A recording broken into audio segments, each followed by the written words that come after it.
Hello friends, welcome to my channel. 27 October के current affairs में आप सभी का स्वागत है। इस करंट अफेयर्स के साथ साथ हम अलग से कुछ जीएस के फैक्ट्स भी देखेंगे और मैप की भी स्टडी करेंगे। ज्योग्राफी, हिस्ट्री, पॉलिटी, जो भी रिलेटेड कंटेंट होंगे उस सब का हम लोग रिवीजन करेंगे। और टेलीग्राम जरूर ज्वाइन करें क्योंकि इस पे सारी पीडीएफ एक साथ भेज दिए जाते हैं।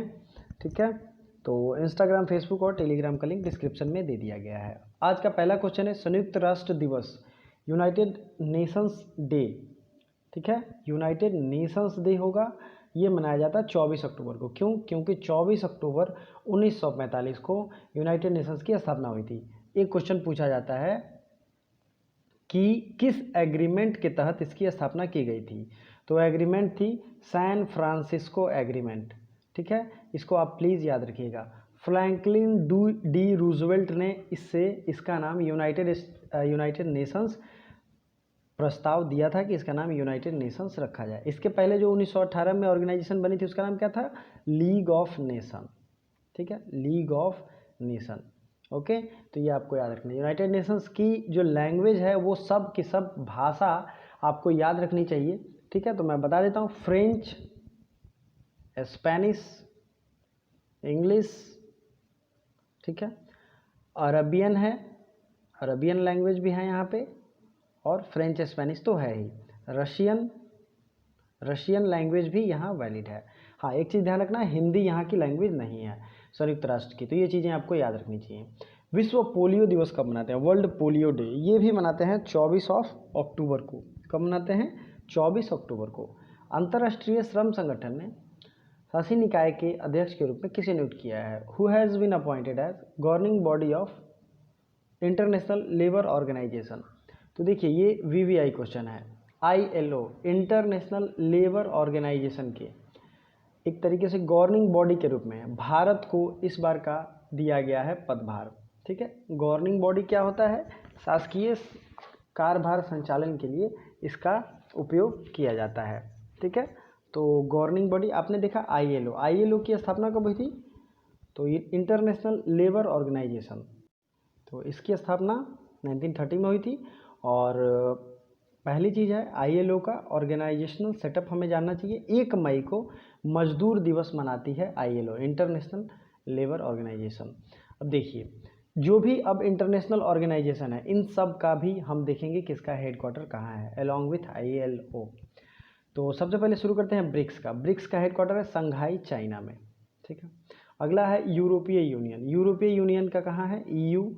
इससे अभी ब्रिटेन अलग भी हुआ और इसका हेडक्वार्टर है ब्रुसेल्स में, बेल्जियम की राजधानी है। General agreement on tariff and trade, ये है जिनेवा में। एमनेस्टी इंटरनेशनल, इसका हेडक्वार्टर कहाँ है? लंदन में। एशियन डेवलपमेंट बैंक, इसका हेडक्वार्टर कहाँ है? फिलीपींस में। आसियान का हेडक्वार्टर कहाँ है? जकार्ता में। फिर आते हैं नाटो का हेडक्वार्टर कहाँ है? एनएटीओ, नॉर्थ अटलांटिक ट्रीटी ऑर्गेनाइजेशन, इसका भी है बेल्जियम की राजधानी ब्रुसेल्स में। ठीक है, अगला देखते हैं सार्क का हेडक्वार्टर कहाँ है? काठमांडू, नेपाल में। UNEP, united nations environment programme, इसका हेडक्वार्टर कहाँ है? नैरोबी में। इंटरपोल इंटरनेशनल पुलिस ऑर्गेनाइजेशन, इसका हेडक्वार्टर कहाँ है? लियोन, फ्रांस में। तो फ्रांस आप सीधे याद रखें। डब्ल्यूटीओ का हेडक्वार्टर कहाँ है? जिनेवा में। ठीक है, मैं थोड़ा फास्ट हो सकता हूँ लेकिन चूंकि ये रिवीजन टाइम रहता है इसलिए मैं फास्ट ही बोलता हूँ। ये किसी भी बुक में आपको लिस्ट मिल जाएगा कौन से ऑर्गेनाइजेशन का कहाँ पे है हेडक्वार्टर, लेकिन रिवीजन कराना मेरा काम है। वर्ल्ड काउंसिल ऑफ चर्चेज, इसका हेडक्वार्टर कहाँ है? जिनेवा में। यूरोपीय एनर्जी कमीशन, देखिए ध्यान से सुनिएगा, यूरोपीय यूनियन अलग है, यूरोपीय एनर्जी कमीशन ये कहाँ है? ये है लग्जमबर्ग में। ठीक है, इकोनॉमिक कमीशन ऑफ अफ्रीका, इसका हेडक्वार्टर कहाँ है? यह है अदिस अबाबा। ठीक है, अगला है, आपको जितने भी इंटरनेशनल ऑर्गेनाइजेशन एग्जाम में पूछे जाते हैं सब मैंने बता दिया। अंकटाड देखना चाहिए। UNCTAD, united nations conference on trade and development, इसका हेडक्वार्टर कहाँ है? जिनेवा में। WWF, world wild life fund, इसका हेडक्वार्टर है ग्लैंड, स्विट्जरलैंड में। ठीक है, ग्लैंड, स्विट्जरलैंड में। तो ये आपको ध्यान रखना है। अब कुछ और हैं ऑर्गेनाइजेशन जो कि एग्ज़ाम पॉइंट ऑफ व्यू से ज़रूरी हो जाते हैं, लेकिन आपके लिए ILO से बात शुरू हुई थी। ILO का हेडक्वार्टर कहाँ है? इंटरनेशनल लेबर ऑर्गेनाइजेशन का हेडक्वार्टर है जेनेवा में, ठीक है। यूनेस्को का हेडक्वार्टर कहाँ है? पेरिस में। तो ये सब पूछे जाते हैं, इसलिए आपको याद रखना चाहिए। IMF में शामिल होने वाला 190 या 190वां देश कौन सा है? तो IMF मतलब इंटरनेशनल मॉनेटरी फंड, इसमें अंडोरा जो है, अंडोरा, ये 190वां देश है, ठीक है। इसका नाम याद रखिएगा, एंडोरा। इसके बारे में डिटेल में आपको इंटरनेट पे मिल जाएगा सारी जानकारियाँ। अंडोरा जो देश है, इसे 190 में IMF में जोड़ा गया। IMF की स्थापना कब हुई थी? 1945 में, ठीक है। IMF का हेडक्वार्टर कहाँ है? तो ये है वाशिंगटन DC में। IMF की जो प्रेसिडेंट हैं वो कौन है? क्रिस्टीना जॉर्जिवा, क्रिस्टीना जॉर्जिवा, ठीक है। ये आपको याद रखना है। इसी IMF के इक्विवेलेंट जो है वर्ल्ड बैंक है, और एक तरीके से ये भी एक ऑर्गेनाइजेशन है, वर्ल्ड बैंक फाइनेंशियल ऑर्गेनाइजेशन। इसका हेडक्वार्टर भी कहाँ है? तो वाशिंगटन DC में है। DC मतलब डिस्ट्रिक्ट ऑफ कोलंबिया। चलिए, प्रधानमंत्री ग्राम सड़क योजना को लागू करने में टॉप पर कौन सा जिला रहा है? Which district is on the top in the implementing प्रधानमंत्री ग्राम सड़क योजना? तो ये जो है मंडी, मंडी कहाँ है? उत्तराखंड में, ये टॉप पे रहा है। चलिए आगे बढ़ते हैं। सोलोमन द्वीप में भारत का अगला राजदूत किसे नियुक्त किया है? Who has been appointed as in next ambassador from India in Solomon island? तो सोलोमन आइलैंड जो है, ये सुशील कुमार सिंघल को अगला एम्बेसडर नियुक्त किया गया है सोलोमन आइलैंड में। ध्यान से सुनिए, जितने भी एम्बेसडर नए अपॉइंट हुए हैं उन पे सब पे मैंने एक अलग से वीडियो बना रखा है। उस वीडियो की लिंक भी टेलीग्राम में होगी, स्क्रॉल करेंगे आपको मिल जाएगा, अदरवाइज मैं शेयर कर दूंगा। इसीलिए टेलीग्राम ज्वाइन करना ज़्यादा ज़रूरी है, ताकि जो रिसेंट के वीडियोज़ हों आप सर्च ना कर पाएँ तो वहाँ पे मिल जाएगा, आप वहाँ से उसे देख सकते हैं, उसकी PDF ले सकते हैं, रिवीजन कर सकते हैं। सुशील कुमार सिंघल ये जो है सोलोमन आइलैंड के एम्बेसडर नियुक्त किए गए हैं। तो साथ ही साथ आप वीडियो को लाइक भी कर सकते हैं, और इस वीडियो को लाइक करने के साथ चैनल पर पहली बार हैं तो सब्सक्राइब भी करिए। किस राज्य सरकार ने स्वास्थ्य रक्षा अभियान चलाने की घोषणा की है? Which state government has announce to start health care scheme? तो ये है स्वास्थ्य रक्षा अभियान, ये शुरू करने की घोषणा किसने की है? छत्तीसगढ़। छत्तीसगढ़ के बारे में आप क्या जानते हैं? छत्तीसगढ़ की राजधानी कहाँ है? तो ये है रायपुर, और यहाँ पे एक नई सिटी जो बनी है उसका नाम क्या है? नया रायपुर। तो छत्तीसगढ़ से हम कोशिश करेंगे कि जितने भी इससे रिलेटेड करंट अफेयर्स हों सब मैं आपको रिवीजन करा दूं। चलिए शुरू करते हैं। स्वास्थ्य रक्षा अभियान, सुरक्षा अभियान तो आपने देखा ही। दूसरा इसने शुरू किया था पढ़ही तुहार ऐप, ठीक है। अगला है राजीव गांधी किसान न्याय योजना, राजीव गांधी किसान न्याय योजना, ठीक है। छत्तीसगढ़ सरकार ने ही पुलिस को डिप्रेशन से बचाने के लिए स्पंदन योजना शुरू की थी। स्पंदन याद रखिएगा, ठीक है। मोस्ट इंपॉर्टेंट एक और इसका योजना है गोधन न्याय योजना, ठीक है, गोधन न्याय योजना। नेक्स्ट है आदर्श पुलिस स्टेशन की घोषणा, आदर्श पुलिस स्टेशन की घोषणा। नेक्स्ट है ई लोक अदालत, ई लोक अदालत की घोषणा, ये भी कहाँ की गई? छत्तीसगढ़ में की गई है। अगला क्वेश्चन देखते हैं, किस राज्य सरकार ने नई इंडस्ट्रियल पॉलिसी 2025 के लिए लॉन्च किया है? तो न्यू इंडस्ट्रियल पॉलिसी ये कर्नाटका सरकार ने लॉन्च किया है, ठीक है। छत्तीसगढ़ के CM कौन है? यह है भूपेश बघेल, और अनुसुईया उइके यहाँ की गवर्नर हैं। उसी तरीके से कर्नाटका के CM और गवर्नर, इन दोनों को आपको कमेंट बॉक्स में कमेंट करना है, ठीक है। कमेंट बॉक्स में क्या करना है? कर्नाटका के CM और गवर्नर को। न्यू इंडस्ट्रियल पॉलिसी कर्नाटका ने लॉन्च किया है। तो मैप भी हम लोग देखेंगे, घबराने की जरूरत नहीं है। भारत के किस रेलवे जोन में बैग ऑन व्हील्स सेवा शुरू की है? तो बैग ऑन व्हील्स सर्विस जो है ये उत्तर रेलवे ने शुरू की है। उत्तर रेलवे के साथ साथ जितने भी रेलवे जोन हैं इंडिया के, सबको हम लोग आज रिवाइज करेंगे। तो चलिए मैप देखते हैं फिर रिवीजन करते हैं। तो आइए देखते हैं। सबसे पहले हम लोग उत्तर रेलवे ही देखेंगे, नॉर्दर्न रेलवे, जिसका हेडक्वार्टर कहाँ है? आपको यहाँ दिख रहा होगा। भारत का पूरा रेलवे जोन आज हम लोग रिवीजन करेंगे। बहुत ईजी है, बहुत ट्रिकी है, बहुत सारे ट्रिक हैं जो आपको लिख भी सकते हैं, नोट भी कर सकते हैं। तो ये नॉर्थ रेलवे हेडक्वार्टर है दिल्ली। अगला है नॉर्थ वेस्टर्न रेलवे, इसका हेडक्वार्टर कहाँ है? जयपुर, NW जय। ओके, नेक्स्ट है, अगला पॉइंट है NCR, नॉर्थ सेंट्रल रेलवे, इसका हेडक्वार्टर कहाँ है? इलाहाबाद। उसका अगला है वेस्टर्न रेलवे, इसका हेडक्वार्टर कहाँ है? मुंबई। ठीक है, उसके नीचे देखते हैं सेंट्रल रेलवे और वेस्टर्न रेलवे, दोनों का हेडक्वार्टर है मुंबई में, तो दोनों चीज़ें आपको याद रखनी है। कोंकण रेलवे, कोंकण रेलवे जो है इसका हेडक्वार्टर कहाँ है?